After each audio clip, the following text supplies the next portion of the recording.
Welcome everyone to our third and final part of our series, From the Torah to the Horah. It's been an amazing adventure. So we started our first class telling you and discussing why we should get married.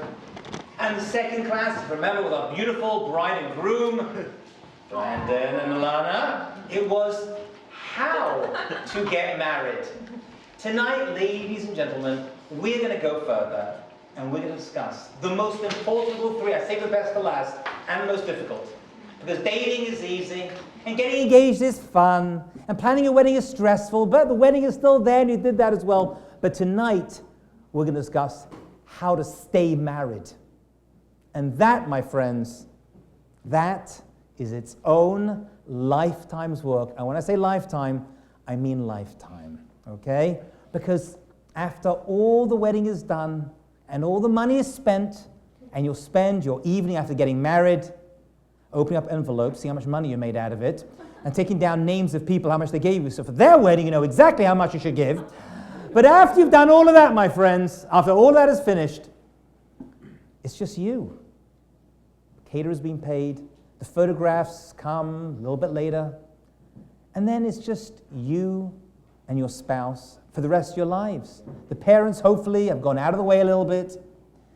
And you have to make it work. And I call this class the first year of marriage because that is, of all the years of marriage you're going to have together, please hear me carefully. Thank goodness someone told me before I got married. Of all your years of marriage, the first year is the most important year that you have.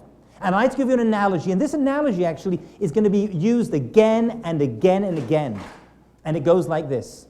The first year is like the roots of a tree.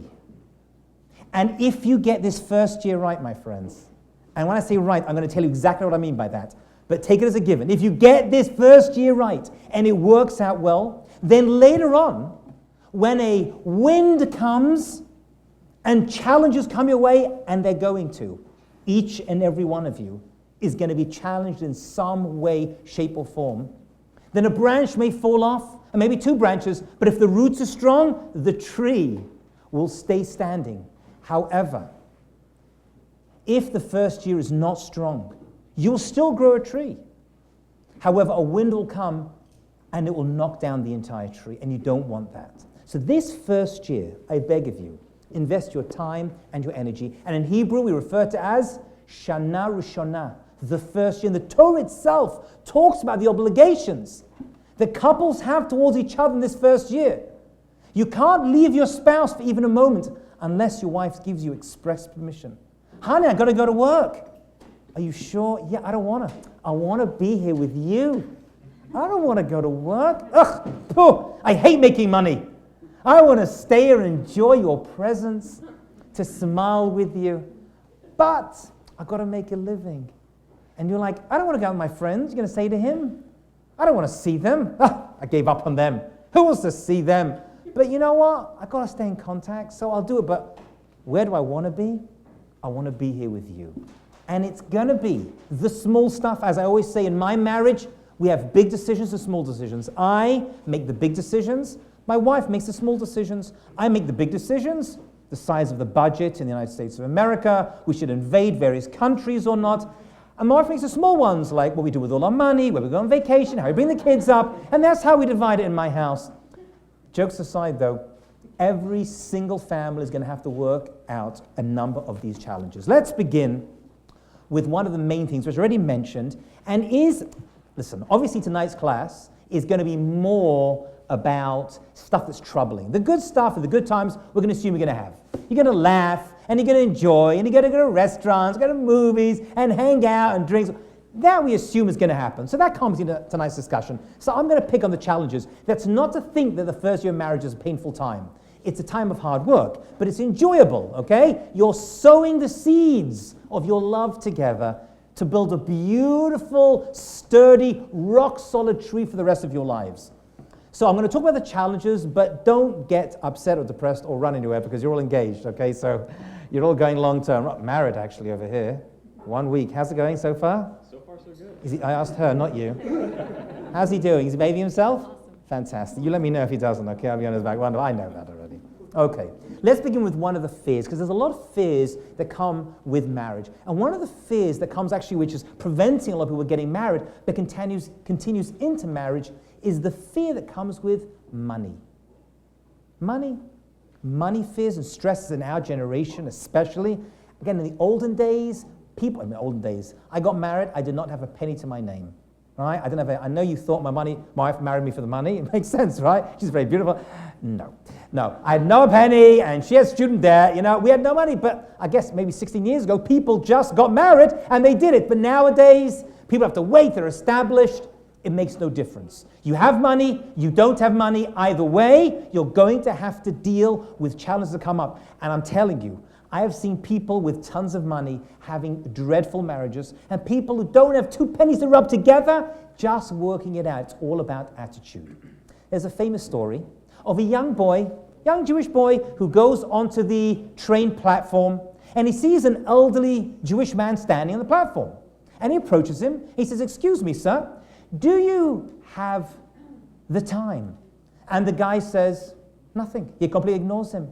He says, "I said, excuse me, do you have the time?" And the guy ignores him.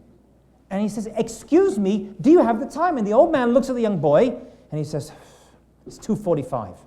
He says, "Excuse me, why didn't you tell me that when I asked you the first time?" And he says, "I'll tell you why. Because first of all, you're going to ask me the time. And then we're going to get into a conversation. And then the train's going to come, and you're going to sit next to me on the train.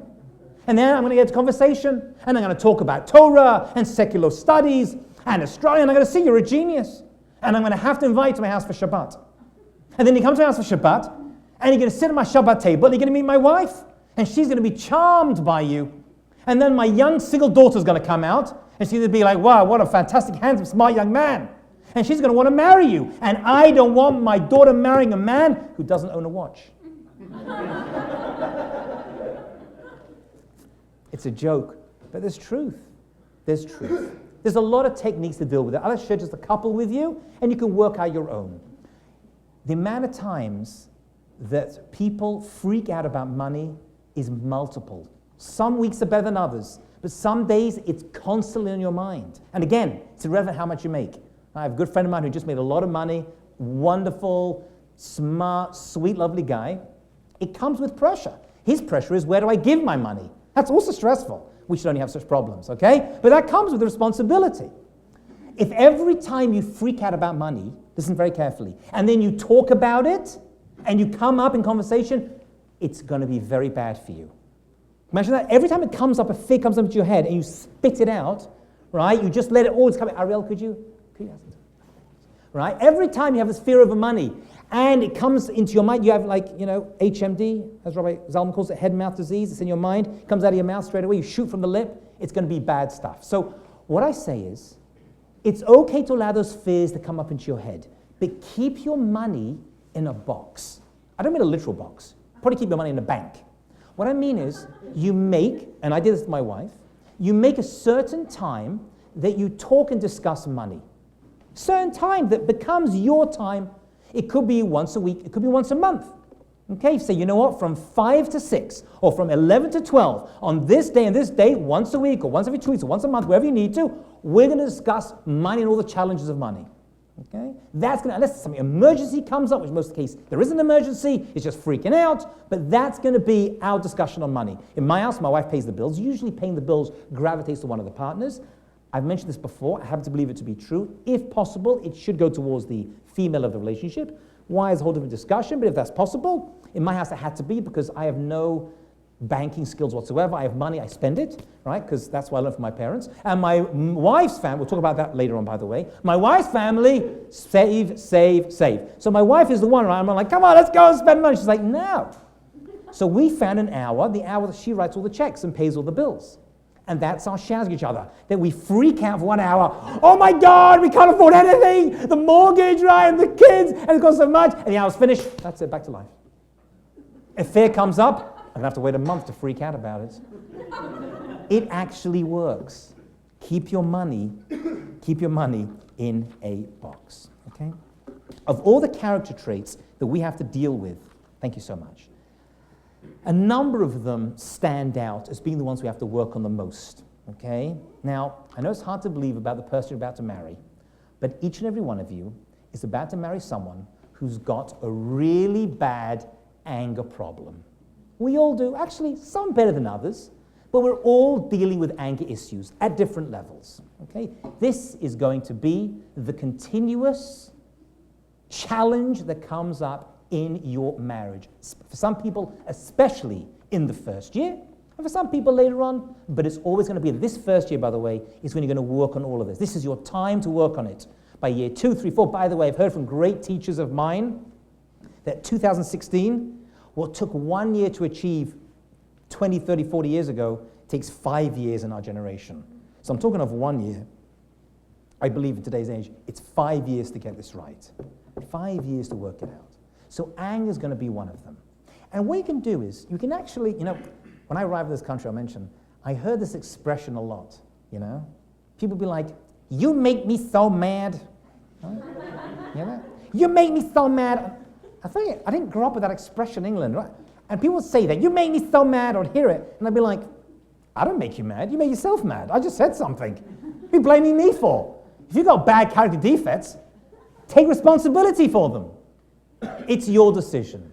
And interestingly, according to Judaism, all of the world's population can be divided into 4 groupings. There are some people, literally all the people, forget Russian and the Chinese and the French, right? Let's lump everyone out of those categories and into more important ones. There's some people who get angry very, very quickly, but calm down quickly. And there's some people who are very slow to anger, but they calm down slowly. Once they get angry, they calm. And there's some people that get angry quickly, but then calm down slowly. And some people get angry very, very slowly, and then calm down very, very quickly. Of the 4, which is the best? The first one, that's right, the group that is very slow to anger, but quick to calm down. Which is the worst? The one who's very quick to anger, but takes a long time to get over it. The one who gets angry slowly and calms down quickly is called in Judaism, the Pirkei Avot, the Mishnah where this comes from, the Jewish source says, is a chassid, a very righteous, pious individual. I have a question. Where is the 5th category? What's the 5th category? Someone who doesn't get angry. Why didn't the rabbi say, there's 5 groups? Angry quickly, slowly, quickly. Slowly, slowly. Angry quickly, slowly, quickly. Angry quickly, slowly, quickly. Why did he have to come along and just say, but there's a 5th category? And the answer is because everyone gets angry. We're all dealing with it. You can decide where you put yourself in the hierarchy. That's your decision.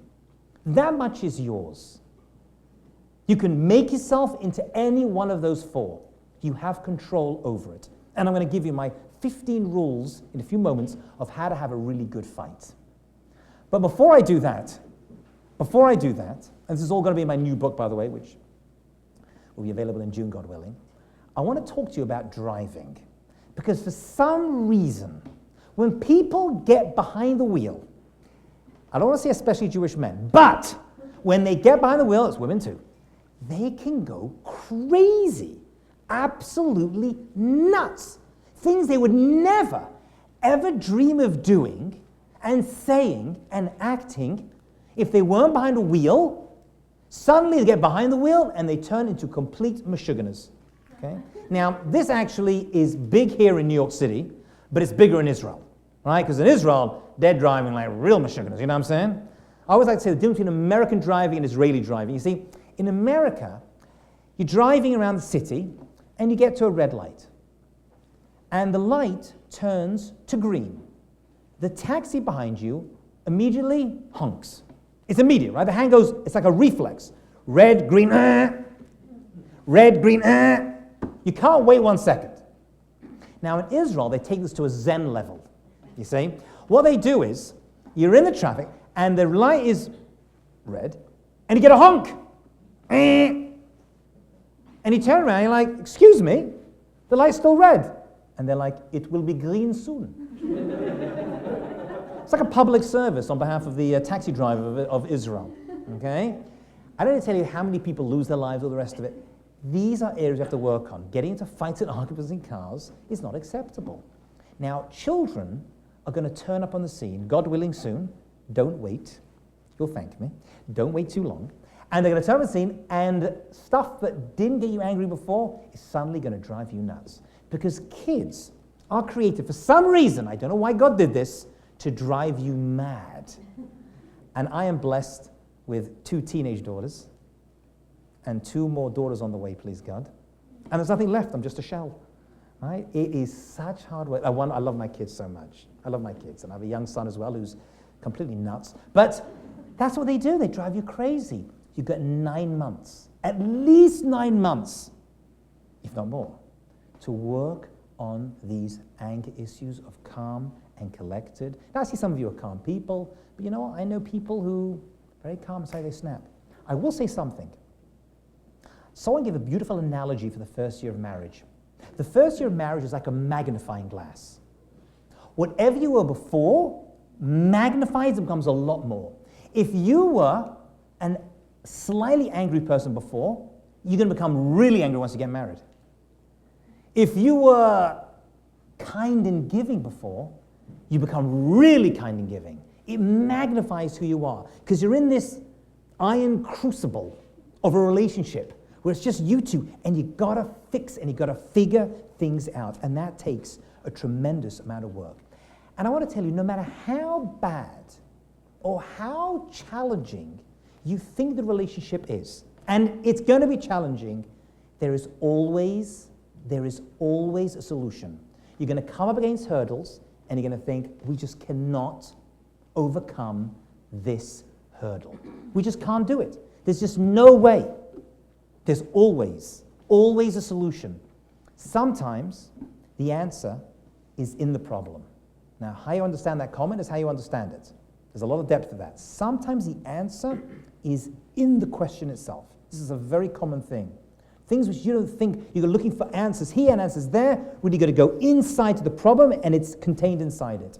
Let me give you a quick, they use this in military school supposedly, the idea of conflict resolution, right? Because you don't want to go to war, you want to resolve conflicts. So they tell the following story, which I've kind of changed to involve a rabbi. I think the original story did have a rabbi in it, so I'm going to stick a rabbi in if that's okay. And the story is told of a guy, a father, with 3 sons. And the father dies without inheriting his items to his children. So no one knows exactly who gets what. And he has 17 cows. So he's got to divide 17 cows to the 3 boys. However, he says, to the first son, I'm going to give half my cows. To the second son, he's going to get a third. And the younger son is going to get a 9th.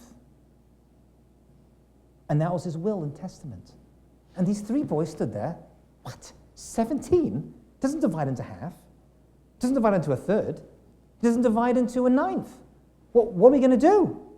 So they went to see the sage rabbi of their community. And they said, Rabbi, we've got a big problem. We got 17 cows, 3 boys. The oldest is going to get half. The second one's going to get a third. And the last one's going to get a 9th. And we all know that 17 does not divide into a half, into a third, into a 9th. What are we going to do? And the rabbi thought about it. And he thought about it. And what would you think about such a problem? There is no solution. It's just the way it is. Can't get rid of the cows because this is what we own. So they came up with the following solution. The rabbi looked at them and said, I'm going to give you a gift. I'm going to give you another cow. That's my gift to you. How many cows do you know I have? 18 cows. We're going to divide it in half because the oldest son gets half. What's half of 18? 9. Oldest boy gets 9. Next is a third. What's a third of 18? 6. Next one gets 6. And next one gets a 9th. A 9th of 18 is 2. Add that together, you get 17.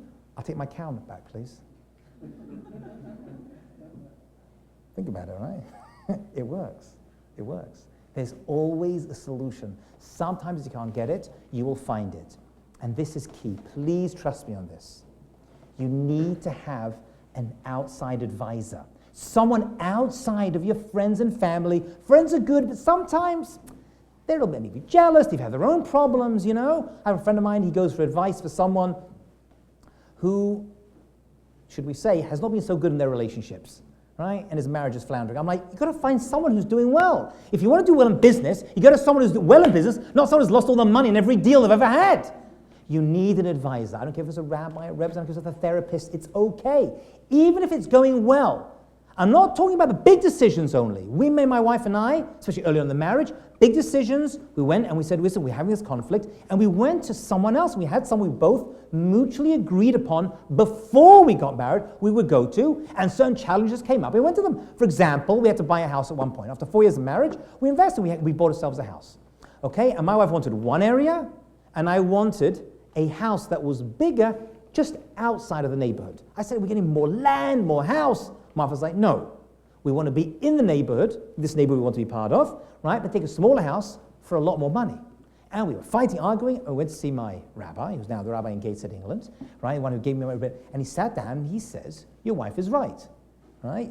And by the way, he was right. Once we had kids, you don't want to be outside. You want to be as close to other people as possible. Whatever, in my neighborhood, it worked out. It was a big decision. We couldn't resolve it. We went to a third party. We mutually agreed. That was the end of it. It was done. I didn't bring it up every 2 minutes, but maybe I did once or twice, right? But that was a given, and it worked out. It was the best decision we ever made. You go outside of yourself. You don't have, there's an expression in Hebrew, I'll say it in English, you can't get yourself out of prison. Someone's going to come, even how smart you are, how brilliant you are, you could be a great therapist. Right? Someone else has to open the door. It's okay to have a mentor. You should have a mentor when you're dating. You should have a mentor when you're married as well for those big fights. It's okay. Now, that mentoring cannot come from parents. Parents are great for advice. But we're going to try to learn how to deal with parents in a few moments. First of all, since we're talking about fighting, before we get to in-laws, I want to give you my 15 rules of how to have a really good fight.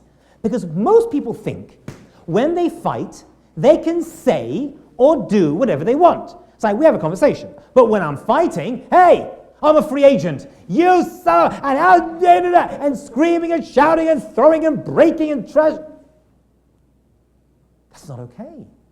So even in fighting, there's rules. I'd like to share 15 of them, and you can take them with you and hopefully apply them as well. Number one, and this is a big one, and this is tough, especially with kids. Don't fight in public.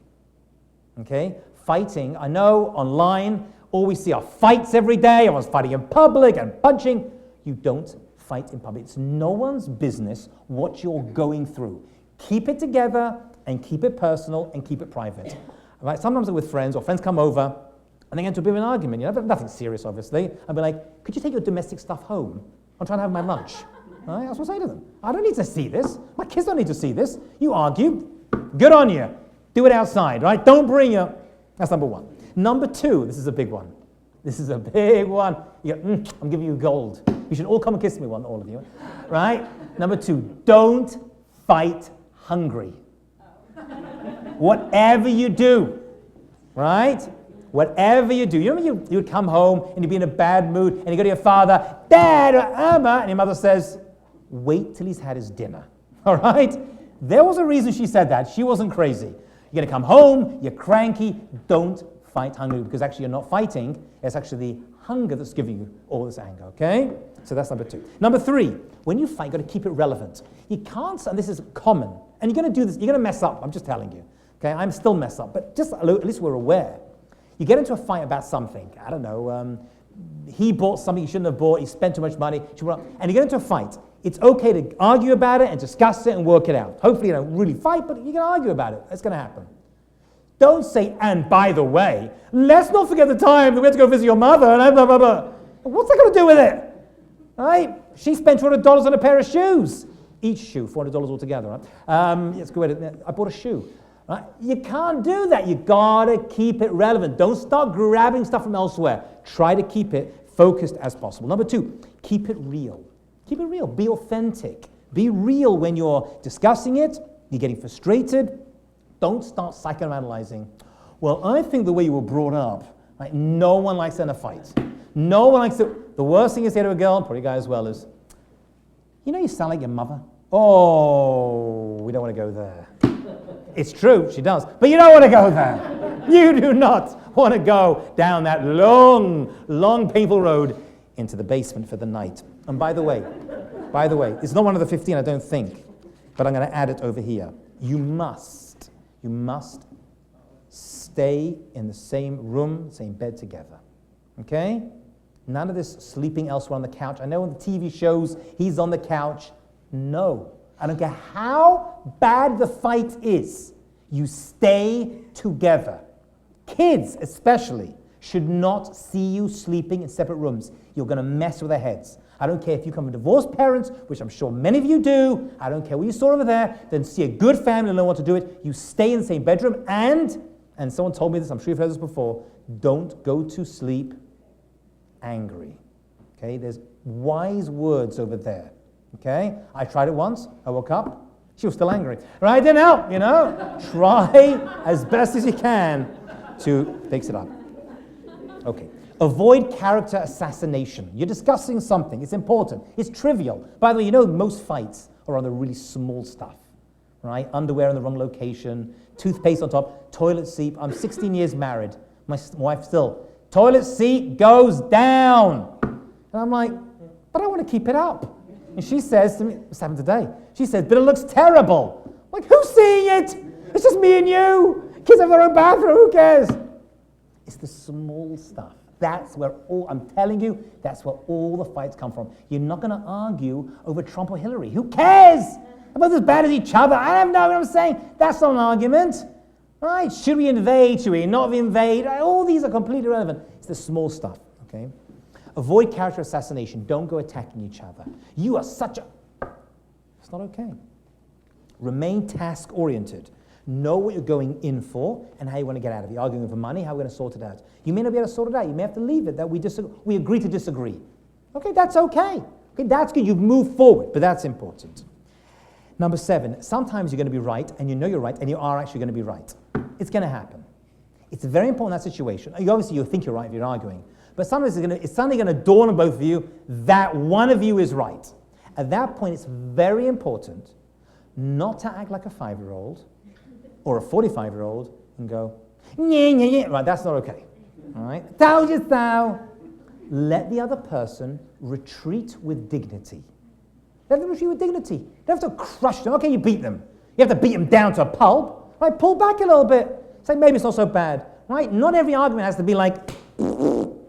Okay, let the other side retreat with dignity. Number 8, be proportional in your intensity. Some people, right, once they get in, they completely block. You can be forceful, right? Not physically, right? But you can be forceful in terms of your attitude stuff, but you've got to kind of measure it. You've got to measure how much. I see something interesting. Now, the Hebrew word for a character trait, that's what we're discussing here, character traits, because that's what it comes down to, is a midah. Did I mention this first class? I don't remember. Midah is a measurement. This object, right? Every object has a midah. Maza midot. Midot in plural, midah in singular. The word midah actually means a measurement. Why would the word for a character trait be a measurement? Why would for a character trait have this be the same word as a measurement of something? Well, how do you measure someone? By the character, right? You measure a person by the character. What are they like? Right? You measure them. You don't, measure a person like, how does he measure up? Well, he's 6'2", right? Or if he's Jewish, 5'3", right? That's how you measure a person. You measure a person. But I want to share a flip side. Listen very carefully. I want to share a flip side to this. How do you, the word for measurement is the same as character trait, because when someone does something to you, how do you measure your response? Okay? Do you completely lose it, or is there a measured response? My daughter comes home, and she's got mud on her shoes. And I'm like, Racheli, take your shoes off before you go upstairs. There's mud everywhere. I come back 5 minutes later, mud footprints all around the house. I'm like, was that you? No, it wasn't me. I'm like, you're the one home. It had to be you, right? Well, there's chocolates. They say, don't touch the cookies, and you come back, and there's like chocolate everywhere, and cookies all over the face, all over the hands, and the clothes and everything. And did you eat the cookies? No. Right? By the way, adults do the same lying. They're just a bit more, tactful about it. And you say, you know what? That's it. You're not going to medical school. Me and Mummy were saving up. We had a lot of money saved up, and we were going to go medical. That's it. It's done. We're going on vacation. See ya. And your 5-year-old looks at you and be like, what? Why? Because the response doesn't fit the crime. The intensity doesn't fit the crime. It has to measure. Well, you take away, dessert, they go to bed early, whatever it is, have to do the homework on time. You'll find some way to do it. You've got to measure response. That is a character of a person, how they measure their response to every single situation. Set a time limit. People argue for days, weeks. There's families that argue for years, decades, centuries. And people get in fights. Yeah, because, the Cohens fought, my great-great-grandparents back in the old country, we're still not talking. And this is what people are like. I'm sure in your family, no? People can go a long time. It's a waste of time. There's a time limit. And in a personal relationship and fighting, you say, you know what? We're going to do this half an hour, and then we're done. Number 10, this is very important. This is very, very important.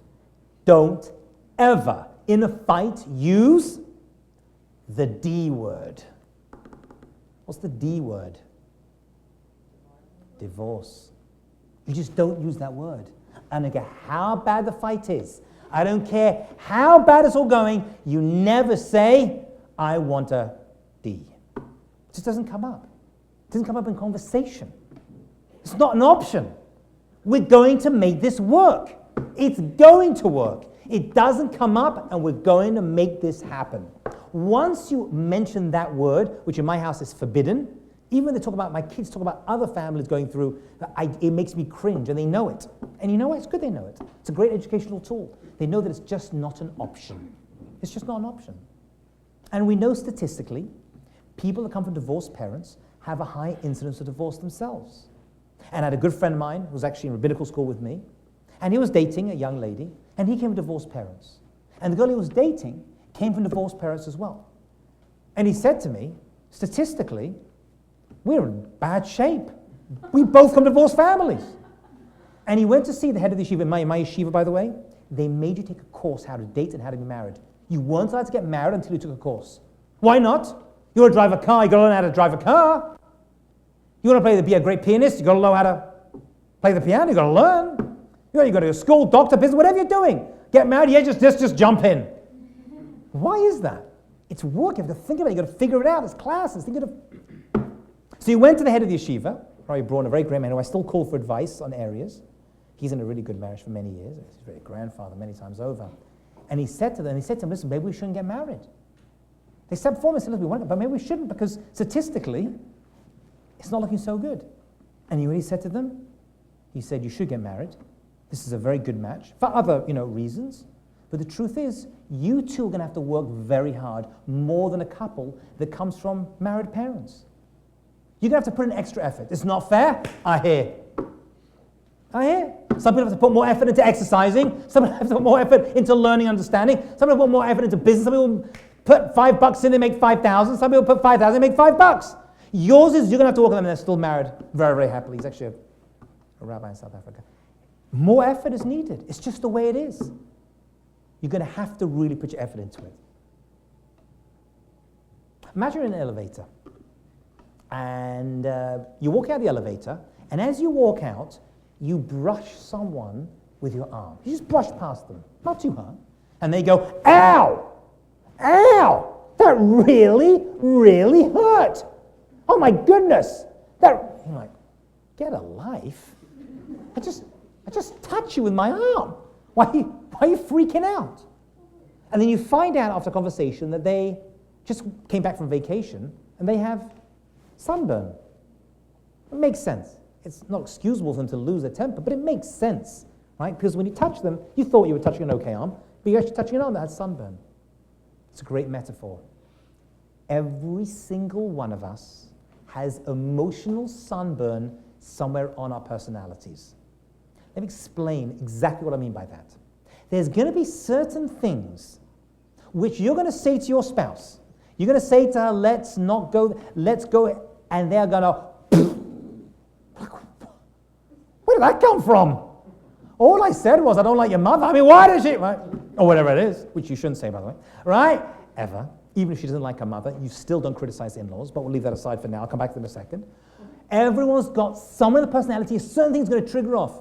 And once you find that area, you're going to have to be careful with it. It's not there for you to smack every so often.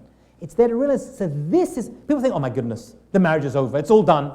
Okay? By the way, you're going to feel that. Let me just throw this out to you. In your first year, if not your first, in your second, third year, you're going to get to points and you'll be like, I think I made a mistake. I'm telling you, it's okay, it's natural, it happens to everyone. Right? Sometimes your marriage is 100%. Sometimes you're down to 50. Sometimes you're down to 20. Right? I may have given the example, the metaphor of the basketball, right? You want to shoot the basketball into the hoop. I gave this metaphor in the first class, right? Same thing once you're married as well. You can be 40% sure, 30%, it's going to go down. Sometimes we're like, that's it, right? You still put 100% into the effort, into your marriage. There's a famous story I read years ago. Remember those Reader's Digest? Everyone used to read Reader's Digest, right? Every bathroom was full of them. So I read a story, Reader's Digest, years ago, it stayed in my head. As a kid I read it, it stayed in my head. And the story of a girl who got married, and she moved in with her spouse, obviously. And then after 2 months, she calls her father and says, this is terrible. We're always arguing. She says, I want to come home. And the father said, you are home, and clicked down the phone. Right? Now, that wouldn't work 2016, right? Come home, Bubala. Everything's going to be okay, Right? This is back in the 80s when people actually, were like thrown into the water and told to swim. And nowadays, it's like, I'll give you all the floaties. I bet Mummy holding you slowly, right? You just jump in. So once you find that soft area that's going to, don't freak out. Right? You just stay away from it. There's something happened. Where, when, how, I don't know. When I got married, I knew my wife. I came from, obviously, a religious community. So in my community, I got married, I dated for 3 months, and after 4 months, we got married. Okay, that's just, the way it was. We waited too long. I should have done it earlier, but we'll leave that aside. People say to me, can I turn around a wedding in 1 year? I'm like, what are you talking about? I go, yeah, right? People come to me, I'm getting married in a year. Can you do my wedding?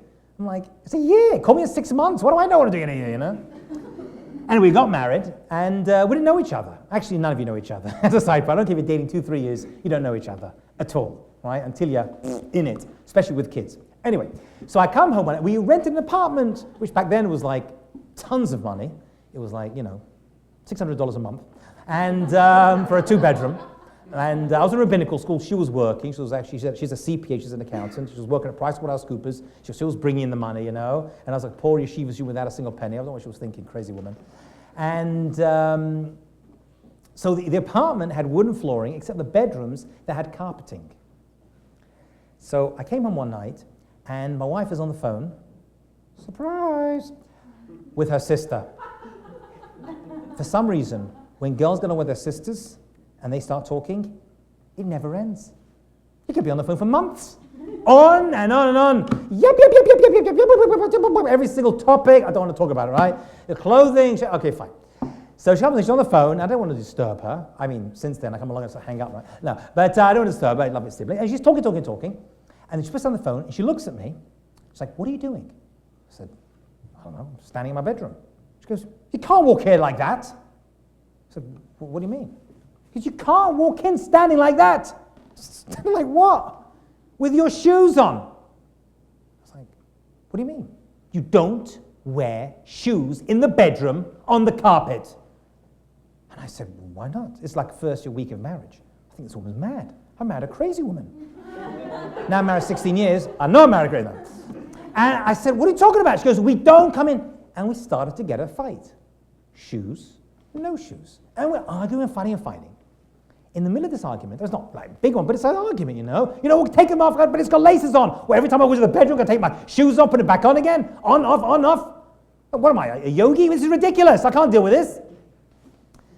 During the argument, I remembered another story which came into my head, miraculously, which my rabbi told me. I had classes, personal one-on-one classes, what we call the shmooze, with my rabbi, Rabbi Zimmer. And he told me the following story. He told me when he first got married, on Shabbat, we don't turn on fires, so we have what's called a blech. It's a metal sheet you put on the fire so you can put food to warm it up on Shabbat. Everyone sees this in a Jewish home, right? On the blech, we put the blech on Shabbat, or the electric hot plate, you put it in, and any food you want to warm up, you put it on that instead of turning on the fire. Okay, it's called a blech, or a plata, whatever you want to call it. So it's his first Shabbat with his wife, he told me, and he said, no one put the blech, the plata, down in the fire, and you've got to do it before Shabbat. And it's now 1 hour before Shabbat, no one's done it. 30 minutes before Shabbat, no one's done it. 10 minutes before Shabbat, no one's done it. It's like 2 minutes before, his wife of like 3 days grabs the platter and puts it down. Their first Shabbat together, she ignores him. Terrible mood all Shabbat. Imagine that. End of Shabbat, again topic. Oh, what's wrong? Why are you talking to me? The platter, it's your job. What if it's your job? You got to do it as well. You can also reach it. Well, can you do it? And they discover something fascinating. She had this idea that he should put on the platter because her dad always did it. And in his house, his mother always did it. That's just the way it was. And it was just like in their heads that way. It will subsume their personalities that that's Abba's job, that's Imma's job. And they got into a fight because they assumed that once they figured out it worked out okay. So I'm in the middle of this fight with my wife about shoes, no shoes. I'm like, wait a minute. In your house, does everyone walk around with shoes on? And she's like, oh, they don't actually. And to this day, I come to my in-laws' house, there's a row of shoes. It's like a mosque. Outside the front door. Right? They go to worship inside there. And in my house, no one cares. They're walking around with their shoes on, there's mud everywhere, we had dogs, right? There's poo, everyone's doing whatever they want, you know? It's like a circus. And that's all it was. Once we figured that out and we understood it, we knew that we had to figure it out. And to this day, my rabbi puts the blech on the fire every Erev Shabbat. And I try as best I can to get my shoes off outside the bedroom, which nowadays doesn't happen too much, but that's the ideal. Okay. D word. Number 11, don't blame. Now the blame game is a big one. The blame game, this goes right back. The first ever couple, Adam and Eve, got into a fight. Remember this fight in the Garden of Eden? Right? God came along and said, you can have whatever you want. By the great metaphor for marriage. You can enjoy yourself so much. You can eat whatever you want. That's the first mitzvah. Eat, enjoy. But he says, but this one thing you've got to stay away from. Is that marriage? You can enjoy so much, but there's certain things we just don't do. We just don't do it. And eventually, they did it. They ate from the tree, Eitz Hadas, the tree of knowledge, good and evil. And God turned around to Adam and said, what is that for? He was like, she made me do it. Read the words. He blames her. And God says, why did you do it? And she blames the snake, right? The evil inclination, as it were. They say that had they not blamed each other and fessed up, they wouldn't have been kicked out of Gan Eden. They wouldn't have been kicked out of their marriage. Home, at least. They stayed married, but they would have kept the peace and would have remained in a good place. Don't blame. Immediately, it's going to kick in. Immediately, we're like, I want to deflect because I'm perfect. Right? Me? Do you know what you married over here? This doesn't happen by itself. This took 24 years, right, to make perfect before we got together, honey. You know what? No. Don't keep score on your partner, right? So you won the past 3, so I'm going to win this one. How come you always get to... Don't argue about perceptions or facts. Right? What color is the sky? What color is the sky? What color is the sky? What color is the sky? Look outside. What color is it? Not blue, is it? We can argue all day. We can argue all night. Right? But it is blue. When, how, where? If you try to argue with perceptions and facts, facts are fudgeable, as we see from our politicians. Okay? This is a big one. This is a big one. It's the whole topic in and of itself. But don't threaten abandonment in the face of conflict. Some people fight, some people flee. My reaction when I get into arguments with my wife is I flee. You know what, just forget about it, I walk away. And my wife will grab me, sometimes literally, no, we're going to work this out. And to this day, we do it with the kids. I'm like, my daughter, I want to buy this, I want to buy that. I'm like, just forget it. She's like, no, get back in it, sit down and talk to the kid, because they ended up...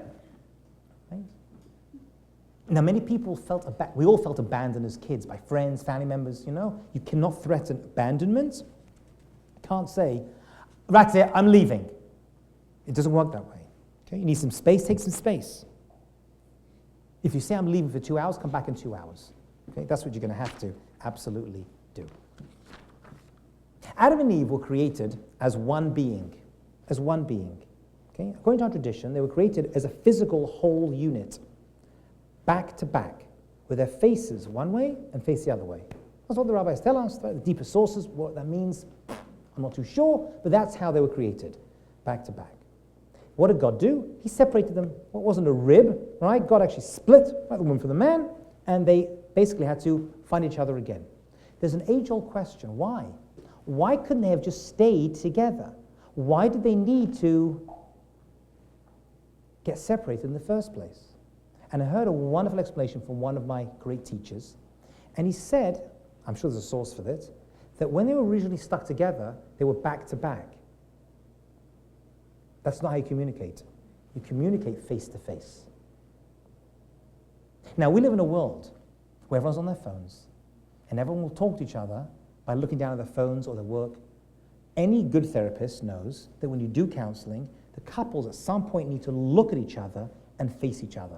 Because talking is one way to communicate, but there's also an eye that winks, right? There's a crease on the forehead, there's a chin, there's a quiver.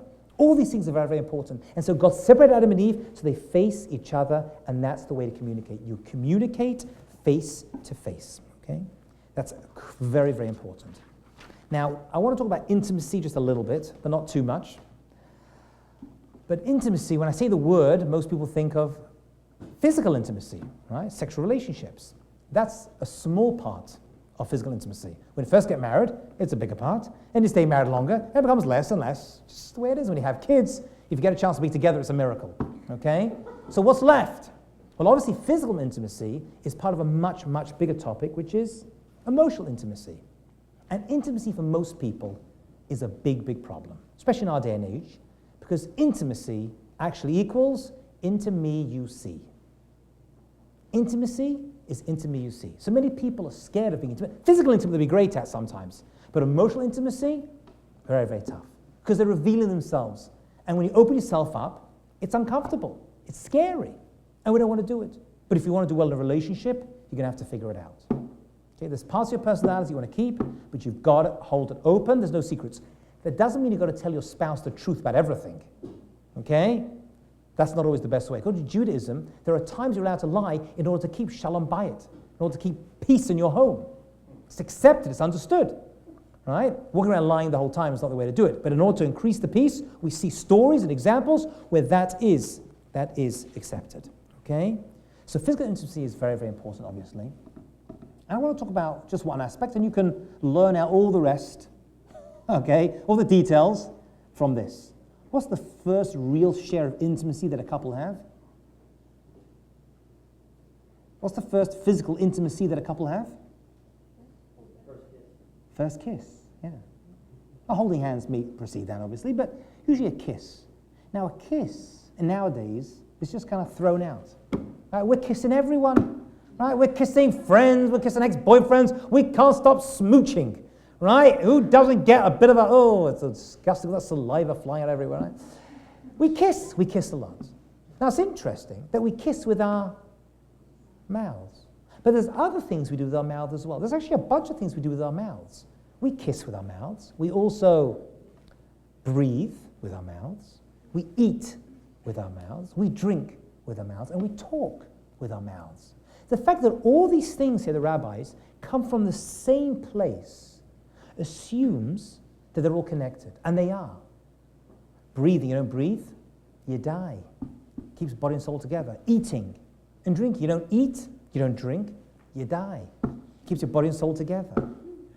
Right? When you talk, you're connecting one to another. They're all points of connection. Right? You eat, you keep your body and soul together. You drink, body and soul together. You breathe, keep body and soul together. You talk, you build a relationship, and you kiss. Kiss is the most important aspect of physical intimacy. I can talk for a whole hour just on this one aspect. We've lost it because, we go at the clubs and everyone's kissing there and kissing there. It's a lost art, okay? Now, sometimes with husband and wife, it becomes a sexual thing, which is how it's meant to be. But we also kiss our children. It's very important. You have a child who's not kissed. And we go to synagogue and we kiss the Torah, right? What does that mean? I'm connecting to my kids. I'm connecting to the Torah. The kiss brings us together, okay? It's there for a purpose, there for a reason, and it has to be used in that way. Now, I know this is going to be very, very hard for many of you to accept, okay? And I know maybe you're going to consider me a crazy person for saying this, but I'm just telling you what I do. Besides my wife and my children and my parents, I don't kiss anybody else. No one gets a kiss from me, right? Except my family members and my wife. That's it. That's it. I see friends, right? How you doing? Oh, no, yeah, right? But kiss, no more, right? That element my wife knows is hers and hers only. My kids know it's there's a now. You live in a different world today. I know everyone's smoochy, smoochy, smoochy. But I just want to put it in your head. At least be aware of it. Be aware of that connection you're building up, right? Because I don't think there's been an affair in history that didn't begin with a kiss. Okay? Very rare that an affair happens by two people just jumping into bed. Maybe in the movies, 1 minute they're at their desks, next minute they're in bed, right? That's not the way it works. Usually it starts slowly. It starts with a conversation by the water cooler, a phone call, a text, whatever it is. I say Facebook messages now is a big one. You know, in divorce cases, most of them go through as Facebook's involved somewhere. Right? There's got to be a boundary. You put a boundary between yourself and other people. You still be friendly towards them. Just say, oh, so nice to see you. Look, so great. How you doing? But intimacy, especially physical intimacy, is reserved. And my wife knows wherever I am, I ain't kissing anyone else. I'm being loving and caring and kind, but that is reserved. I know that may be too crazy for you all, but I just want to put it in your heads, okay? Because when it does go wrong, it starts somewhere. You know, it always starts somewhere, and then it ends up escalating somewhere else. Okay, nearly finished. How long does this go for, Rabbi? How long do I have to go through this whole thing? So I want to tell you another story. And the story is about one of the first ever Jewish couples, Abraham and Sarah. And Abraham and Sarah were married a long, long, long time. And when Abraham was nearly 100 years old and Sarah was 90 years old, miraculously, she was given a child. You know the famous story from the Torah, the Bible? And 3 angels came to visit Abraham to tell him that his wife was miraculously going to have a child, Isaac. Okay? And when they arrived, they turned around to him and said, Abraham, where's your wife? That's the question. And he responded, oh, she's in the tent, right? Because they used to entertain people a lot. He would get the meat, and he would prepare this, and she would prepare that. So he said, she's in the tent. And the rabbis have a question on this statement. What do you mean she's in the tent? These are angels. They know where she is. They don't need to be told. Why do they ask that question? That's the question we have on their question. That's so Jewish, right? Question on a question. Why do the angels ask? There's no extra word in the Torah. If it's there, it must be there for a reason, so we can learn from it. So why do the angels turn around and say, oh, she's in the tent? Anybody? I'll tell you why. Because when he would answer the question and say like, oh, my wife, yeah, she's over there, he would love her more. Says one of the commentators, what are you talking about? He's 100 years old. She's 90. They had a fantastic shalom bayit. They had an amazing married relationship. What, he needs angels to come and tell him so that he ends up loving her more? The answer is, it never ends. It's constant work. Even the greatest Jew, Abraham, and the greatest prophetess, Sarah, at the age of 90 and 100 years old, still need strengthening in their shalom bayit. Old couple, believe me, they loved each other. They went through thick and thin. They stood together. Means nothing. They needed angels to come and be like, you still love her, right? Isn't she the best? And how do they do it? Where's your wife? Oh, her. There she is. It's constant. It never ends. Don't think year one's done. All right, I'm back to the same old, grubby individual I was when I was 15, right? That's not the way it is. Let us finish by talking about mother-in-laws. How exactly are we going to deal with them? And father-in-laws. And although it's a butt of many jokes, I want to tell you, it takes work. And I'm blessed, thank God, with a wonderful mother-in-law. She's watching this video. And a wonderful father-in-law. I really am. And it's still tough. It's still a challenge. And I want to share a few pointers with you, because it's going to go on and on and on. And by the way, it could be in-laws. It could be sisters and brothers. What happens is I've seen this happen way, way too many times. What happens is, the in-laws will sometimes fight with each other. Even preceding the wedding, I've seen this. I've seen actually a couple of engagements break up over this. Okay, the in-laws are fighting about stuff because you're dealing with the wedding with money and all the rest of it, and money and family and where people sit and all the rest of it. It's not so good. So what happens is the bride and groom are communicating, and the in-laws don't want to fight with each other because they got to keep up, nice, and they fight through the kids. It's not acceptable. Okay? Now, you can't prevent your parents from getting angry and shouting at you or the rest of it, unless you ignore them, which usually is not a choice. So what you end up having to do is to shield each other from the respective in-law. Do you know what I'm saying? That means you cannot complain to her everything that your parents said, and you can complain to him everything your parents said. Okay? You've got to act as a shield and a barrier between them. They're having problems with each other, or they're having problems with the son-in-law or daughter-in-law, you cannot be the conduit from that. Okay? Now, if I was sitting here with in-laws, I said, and I've spoken to many of them, especially before a wedding when things are really heating up, because that's when all the communications come in, there's money, and who's invited, invitations, the rest of it. Suddenly these two families who have no relationship whatsoever, suddenly thrown together, and usually it's great and fantastic, but things come up. You've got to shield each other, because she's not your therapist, and neither is he.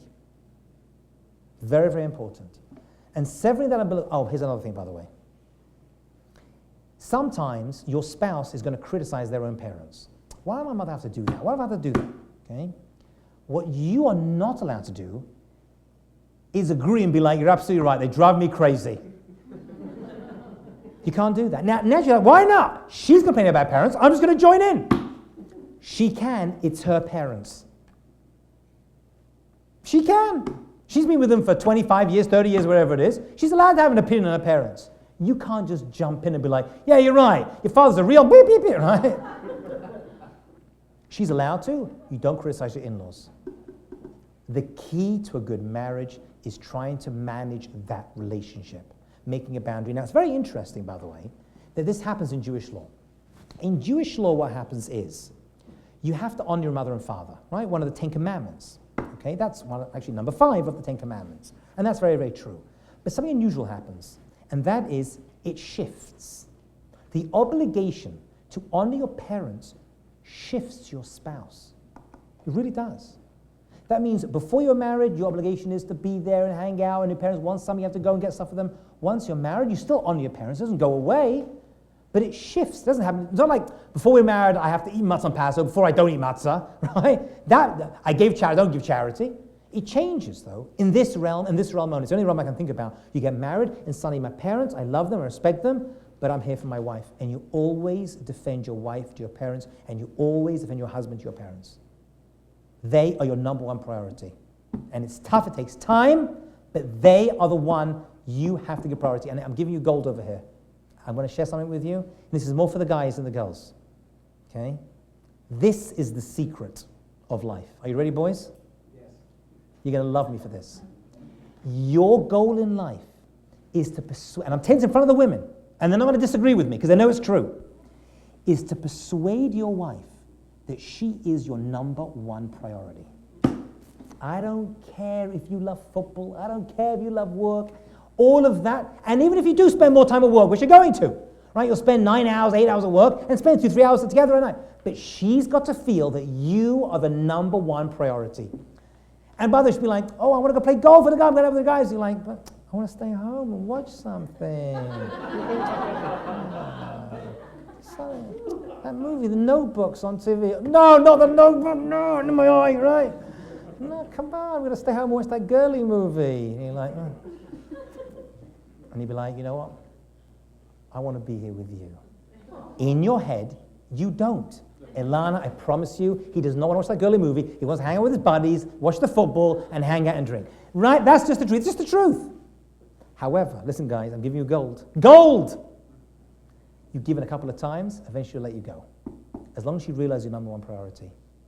She'll let you do it eventually. You'll get away with a lot more as long as she feels that. She's number one. Work? I've got to go to work. I've got to make the, you know what? I've got to hang out. I've got to do this. I don't want to go on that trip to Vegas for 5 days with my friends. Oh, I know. It's a stag do and he's a millionaire's paying for it. I don't want to go. I'll force myself to be away from you. Say it. Say it. Just say those words. I don't want to go. You can't be like, woo, I'm going out of here. See ya. Right. You can't be like that. To go. Especially the first year, especially the first 5 years. She's got to feel that. You'll get away. She's got to feel, whether she is or isn't, is irrelevant. You can prefer golf to your wife. You can prefer tennis to your wife. It happens. You can prefer golf to your husband. I don't care. But what do they feel? The perception they have. It's all about the perception. The perception is that they are number one, okay? And that's the same with our parents too. When it comes to in-laws, my parents are important, you're a lot more important. Maybe you're not. Maybe you're still trying to figure out your relationship with your parents. It takes a lifetime to do that as well, especially for Jewish boys, right? We got our parents with us everywhere all the time, right? We're constantly carrying them with us. That's just the way it is, okay? Spend time. I don't want to finish with a sad story, but I'm going to tell you the story and I have to finish with another point. I have a friend of mine who I got married the night before my marriage. He came to stay with me in my yeshiva. He was in my room. Did I mention the story before? I don't think I did. I didn't mention that. And the night before I was getting married, he turns around to me and says, I'm getting a divorce. And I said, why? He started a business, and he was working very, very hard the first year of marriage, working really, really, really hard. He wasn't in the bar, he wasn't out drinking, he wasn't watching the football, he was with his spouse. He was working hard for the family. It was done. It was done, right? She didn't feel she was number one priority. Work was. And it could be for you too, but you can't give that perception over. Marriage is the most rewarding, amazing thing that's ever going to happen to you. I would like to bless you all, if I may, with continued success in your lives together. You shall build a beautiful Jewish home together. God should bless you with many children, God willing, with ample resources to afford them, with good shalom bayit together. And may you bring more and more generations into the world. I hope you enjoyed these 3 classes. All, thank you very much. Thank you.